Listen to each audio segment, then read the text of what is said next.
Welcome back, everybody, to Your Little Castle Show, where we get to talk to some of the best leaders in the community, especially those who help you understand those credit card processing fees and how to secure money for your business. Stay tuned for this one. We had a great first interview. We're going to do a second one here. This is the Your Little Castle Show.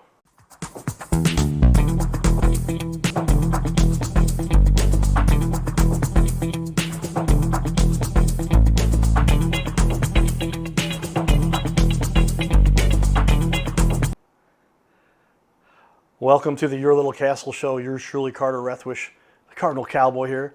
I'm a cowboy in a modern sense, so where we kind of get out there and really are trying to find new ways to innovate and create and do things to make a difference on our planet. George is back with us. He's the managing principal of Tripoli Advisors, and it's just really full of all kinds of great information to help people understand there are often better ways to get financing, to process your financing for payments, and to run your business more effectively. So, George, welcome back. Thank you, Carter, for having me. I appreciate it. Well, again, a wealth of knowledge here, and we're glad to spend another half hour with you. Thanks for taking the time. One of my favorite questions here is something that just so many people in this space, they just kind of go, I signed up for credit card processing, I got a loan, I didn't even know what I was doing. Tell me, what's the biggest mistake that small business owners make when they're starting, or even after they've been running their business for a while? Yeah, sure. Common areas of pain points that we hear from business owners, specific to some of the things that we primarily work on, is with point of sale technology and credit card processing. On the credit card processing side, a lot of times the business owner will do some work, set up the account, have a light understanding of what's happening. They start processing transactions and it's kind of working, or it is working for them. And then they kind of set it and forget it, meaning they stop looking at that monthly merchant statement on a consistent basis. And then usually what will happen with time, if not right away, but definitely with time, is that those fees will change and you'll start to have leakage of increased fees into your payment processing, which can be quite expensive as it's happening daily and monthly as you're taking transactions as a business owner. So that's number one, is just monitor your merchant statement, have someone look at it. As an owner, we would advise that you're looking at it, or you have a key leader or accountant looking at it with you, explaining the fees and costs. So that's an area of opportunity. A number two area of opportunity we often see is that with today's market and the technology, the technology either is mostly underutilized for small business owners. The technology can help, with operations, employees, accounting, marketing. And in today's market, where the cost of goods is, high all across the boards, and these business owners are fighting to make margin, using that technology can eliminate the need for an extra employee, or save time, which is money, or just have overall less friction. So business owners who are wearing many hats can really focus on what they do best, instead of some of the details that are dragging down themselves in their business. So those are the two key areas primarily that we see the most often. Yeah, and those can add up to being thousands and thousands of dollars, and over a few years. Oh yeah, you could have paid off a quarter of your house, right? There's just so much that goes into these fees and people just don't see an alternative. They don't know that they can get something that you mentioned in the first show, 30% less cost for their That's processing right. of their credit card processing, right? And loans that are at a better rate that make a big difference too. If you ever look at, had my mortgage license for many years. If you look at the difference between a 3% loan and a 6% loan, it's a huge amount of interest That's right. they're collecting. Then you start going up to 6 and 10 and 12. Holy cow! You wonder why they do well to make some money.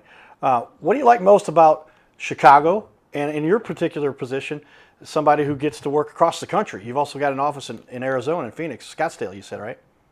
That's right. Yeah. Well, born and raised in the Chicago market, so I love Chicago. What I love about Chicago the most is definitely the food.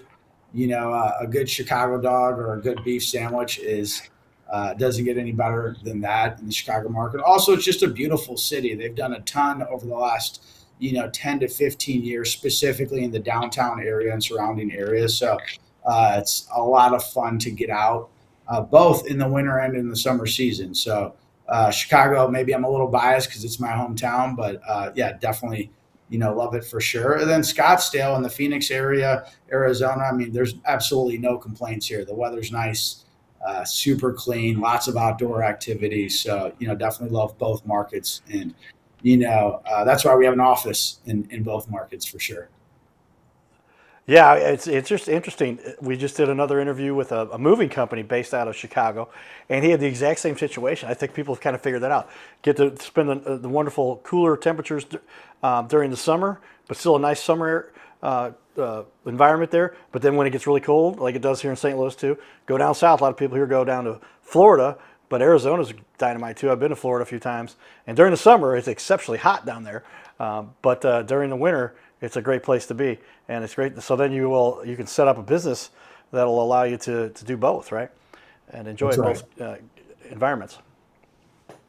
Tell me That's about right. what you enjoy working nationally and being able to help customers from anywhere in the United States. Yeah, what the best part about working nationally is exactly what you just mentioned, is that we can help folks in all markets, right? Especially if there's a need in a market. Maybe there's an economic downturn, there's some type of weather that comes in and maybe really impacts an area, and or there's some type of event. So we'll play into events, weather, economies up and down. We also like to play into different time zones, right? When I'm here in Scottsdale and it's 8 a.m. Pacific, it's 11 a.m., New York Eastern time. So we're able to speak to more owners because of that. So we have a longer day, if you will, to be able to attack, all segments of the market across the board. And really, we get to deal with different business owners all day long. And, where they're from and where they do business, makes them unique as business owners in their offering. So every day is different, every day is new. Although we're focused on small business owners every day. Well said. Yeah, and again, just helping small business owners. That's kind of the realm. I realized there was just so much help they needed because they get taken by the big guys who just say, "Oh, here's what you got. These are your options." And there's so much more out there. My parents had a learning center, and they were competing with the big national Sylvans and big national companies, and they were coming out of a franchise from Australia. And in the country, there was only 3 or 4 locations, and so they just didn't have the resources. So it sounds like you're doing the same thing and being able to bring those resources to small businesses to help them compete with the guys, especially when they start doing 90-day and 120-day pays before they pay their vendors. Allows them to have some more financial resources to get things in order, keep them going. Yeah. Yeah, that's definitely. I mean, we're really trying to, along with helping them, and that's 100% accurate. I mean, we want to be of service to these business owners, and but one of the things we're doing in tandem with that is we also want to combat those groups that are kind of just selling cookie cutter programs, whether that's technology, payments, lending, and they're really in it for getting the next deal or the next account or the next client. They look at these business owners as simply as a transactional client versus building a partnership and really having advisory. So we want to be more than a single transaction. We want to be trusted advisors. We want to help these businesses grow, and in turn that helps us grow. So we just look at it more. We're a national company with a wide reach, and extensive resources, but we really try to deliver a boutique feel when we're servicing these clients. And we think that's really underserviced in today's market, especially with all of the AI, all of the technology, human to human connection. We believe in that. And we're just trying to, stand up and stand behind that when we go to market. Yeah, well said. There are a lot of people who don't understand that when you're trying to start a business and you've got to put together the finances and who to trust and get things with a reputable company that you know is going to be there. Something I want to go back and cover a little bit about. You talked about getting registered, certified. What is the process to get registered with MasterCard and Visa? That's just something you can't just walk on off the street and say, "Hey, I want to become a vendor," right? What's the process there that you had to go through? Yeah, so as a registered ISO stands for Independent Sales Organization. Basically, what that means is we pay annual dues and we're registered directly with Visa and MasterCard to be a dealer or a reseller of credit card processing, which also means that we have an acquiring bank and a sponsoring bank that endorses us to move money. And depending on the platform we're using in any given situation, for example, some of our sponsoring banks are, Wells Fargo, uh, Deutsche Bank, and various other banks. So these are large institutional firms, and those sponsoring banks help endorse our ability to, you know, sell payment processing, to do that ethically. But they're also the armored digital trucks that move the money safely and securely when transactions actually happen with these business owners. So that's a big part of it. The payment processing industry as a whole is held to a high level of scrutiny and diligence. Security Exchange Commission and various other organizations like that on the federal level closely monitor debit and credit transactions as well as consumer protections. So, ACH laws, ACH transactions, credit and debit card processing transactions. There's a ton of compliance that's involved.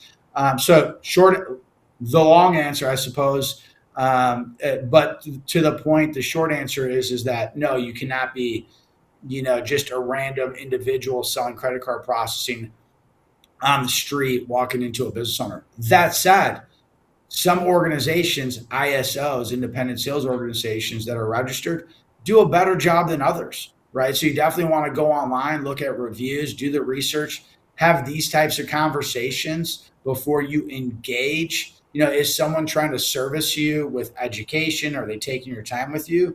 Or are they being a little pushy and, just focused on a one size fits all program? If that's the case, I would shy away from that, typically speaking. Yeah, back to we all don't know who to trust. I mean, there's so much that goes into, and there's so many organizations out there. But I've just there's a national organization that my buddy is helping to bring memberships to for small business. I'll have to look that one up, but it just seems like there's not too many advocates for small businesses out there. So you got to find somebody with a background like you've got.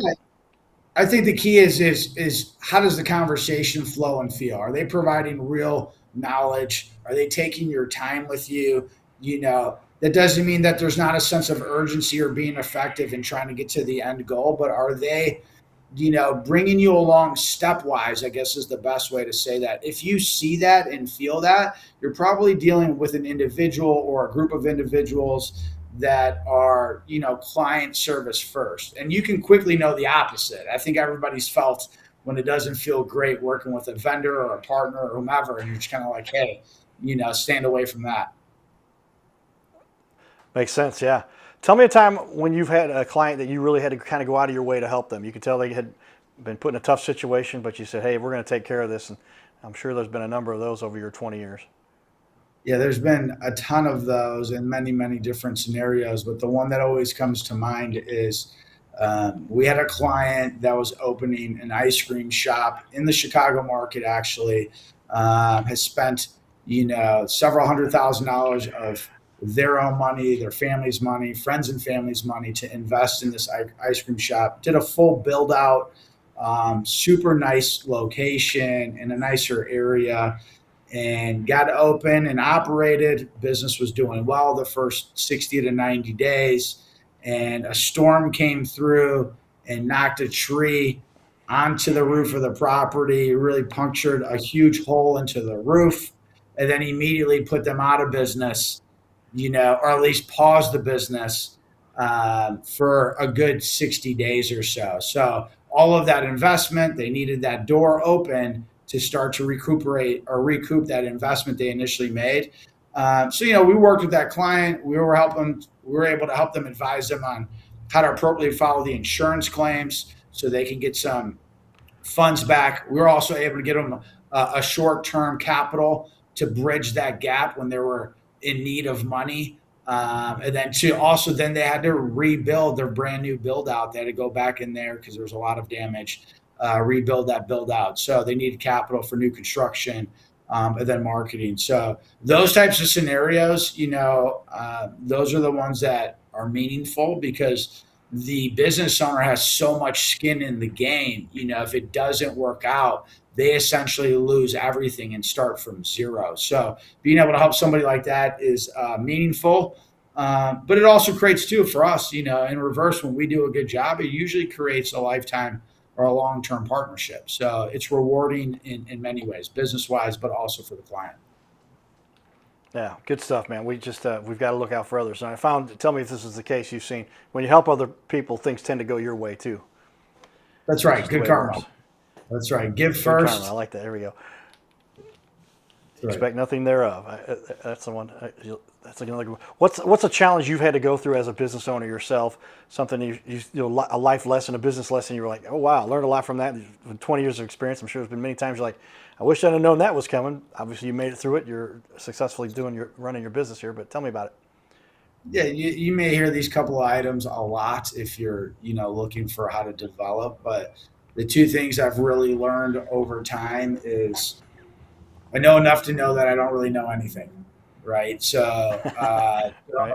Stay humble, and each iteration, even if you're in a specific industry like I've been for 20 years, the learning is nonstop. And the other thing is stay in the fight, keep showing up, stay consistent. Things have a tendency to work out if you're the last man or woman standing and you're showing up trying to just do your best every day. And I think that's the key, is to do your best, not try to be somebody that you're not. And that has a tendency, at least for me, to work out over time. Well said. I appreciate that. And back to the giving and supporting our community. We've got a youngster we get to hang out with down at Busch Stadium before a Cardinals game periodically. The White Sox are coming to town here real soon too. My girlfriend is from Chicago. She grew up a White Sox fan. She has, I shouldn't say this out loud, recording it here, but she has gone to a Cardinal game, I believe, with a White Sox jersey with her boyfriend, who's the Cardinal Cowboy. But we get along. We love the White Sox. Only time we're worried about is when we're playing them. If we both make it to the World Series, that would be a good thing. But That's right. Lots of fun at the ballpark. With that, here's my buddy Nino. Stay tuned, everybody. You're watching the Your Little Castle Show. We'll be back in just a minute, George. Hey, everybody. Guess what? We get to have fun all the time at the Cardinal games. Before the game, we get to hang out with fun super fans. Say hello to my buddy Nino over here. Brett, Tanya, and Dixie. That's right. Everybody's in the video here. Family coming out to the game. Nino, what do you love about going to Cardinal games? You love baseball? Yeah. He loves baseball. Hey, all right. Scoring points with the Cardinal Cowboy. Yeah, he plays Miracle League baseball. Do you really? And he likes to be on the Cardinals team at home. Yeah. Wow. Nino, how many times have you been on that team? How many times have you done that? A lot. That's a good answer. All right. Dad, what's it like coming to the Cardinal games with your son and your wife and all the fun you get to have down here? Oh, it's the most fun. I mean, we've been coming since Old Busch. Now we've got New Busch Stadium. It's the best baseball town, and it's the most fun. It's fun before the game. The games are always great, and we love it. Well, I appreciate you guys taking time here. We're at Patios, everybody. This is where the most fun is. I get to wear the full outfit here. I got the pants, the socks, the arch, Nino, Brett, Tanya, and Dixie all here, and we're outside Patios having fun. Hey, say hi to Patios. Stop on by here before a Cardinal game, and we'll see you guys soon. Nino, give me some knuckles. There we go. Go Cardinals. Giddy up. His name is Carter Rethwich, but in St. Louis, he's known as the Cardinal Cowboy. He's a well-known fixture in the stands at sporting events in the Gateway City. He's one of its greatest cheerleaders, a super fan like no other. When he makes his rounds at almost every home game, he shares his love for sports with the rest of fandom with a smile, a cheer, some positive encouragement, and lots and lots of selfies and pics. But the Cardinal Cowboy was born of a tragic incident. Rethwich was an aspiring athlete in high school and college. He dreamed of playing in the big leagues, but those dreams ended when he and 3 of his college friends were hit with a devastating crash by a 5-time drunk driver. One of his best friends died. Carter suffered a critical head injury. The trauma put him in a coma for 6 days.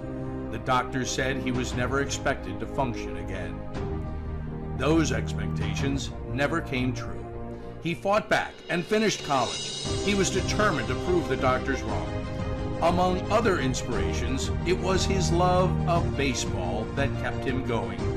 And from his near-death experience, the Cardinal Cowboy emerged. His goal in life became to inspire others with positivity despite the odds, to help people believe in themselves and achieve their dreams. So after my coma, I realized that it was up to me if I was going to accomplish my goal, if I was going to reach my dreams. Despite what the naysayers would say, the people that were discouraging me, like they do everyone, it's up to me if I'm going to make it. Don't listen to the naysayers. It's up to you. You decide whether you're going to succeed, whether you're going to reach your goals. Dream, and then always, always chase your dreams. Never give up. Giddy up.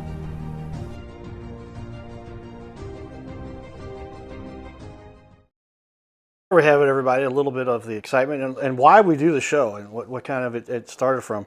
With that, we've got somebody sharing some of their insight and knowledge here, sticking around with us. George, thanks for sticking around with that. I hope you don't get any trouble with your White Sox buddies with that Cardinal little piece in there, but we all love baseball, right? That's right. America's pastime. And sports in general. You played a little baseball yourself. You played a little football, you said, too. Yeah, a little baseball in high school and football as well. A little better at football than I was at baseball. Okay. What position were you? In football, I played cornerback. Yeah, okay. Fast, I guess, right? There you Uh, go. kind of fast. Kind of fast. All right. Fast enough. Let's talk about it. We talk about how media has changed the way our world runs. And if you're going to get your word out there, that's why we started this company, this program, this show, is because you need to get the word out. Magnetize Your Media. Pick up our book. It's a #1 seller on Amazon. Yours truly wrote the introduction. I said, Carter, we don't know anybody who uses media, especially those means that you can do yourself, better than what we put together out here. So we appreciate that. So with that, George, tell me, how has media and technology in general affected your business and the way you function and help other people to implement technology? Essentially, you're a technology company. Yeah, that's right. Well, it's changed and is changing dramatically.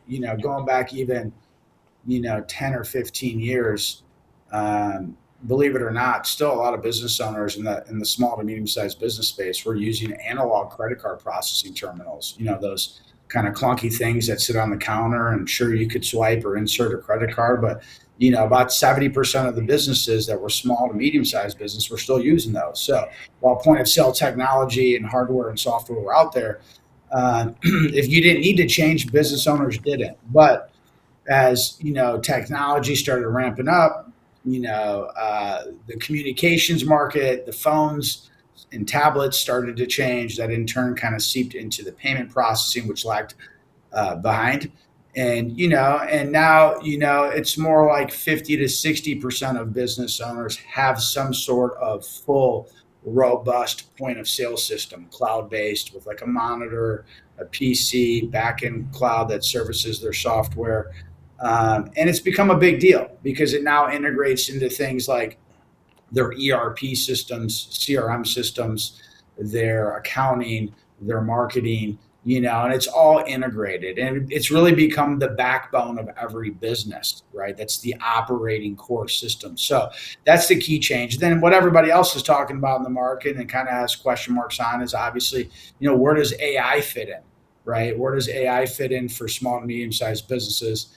And where we really see it being advantageous is really for automation and optimization, being able to just better understand your business at a push of a button is currently where it's having the biggest impact in the marketplace. But all kinds of changes happening across the board from the technology side.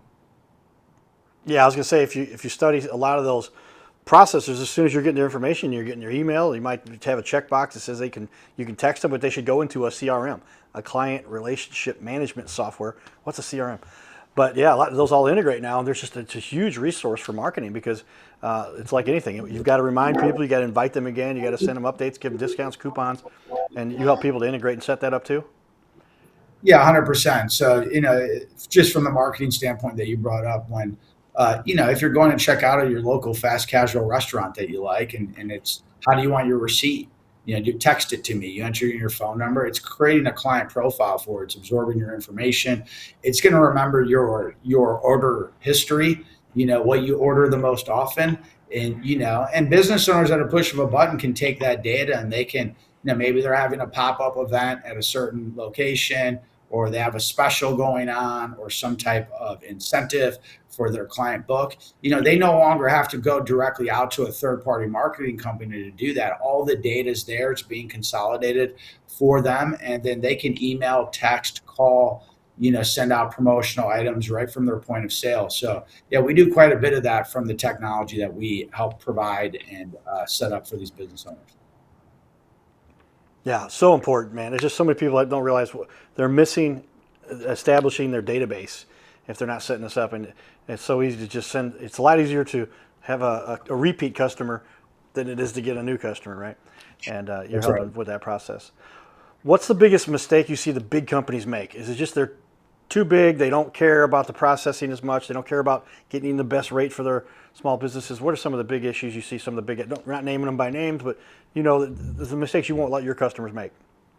Yeah, I think, the biggest thing is that they have a one size fits all program, typically speaking. So, they're built for scale, and that works at scale. When you have millions or billions of dollars behind you for marketing and, distribution to push their products and services in the marketplace, they're just looking to cast a wide net and then see how many fish they can catch.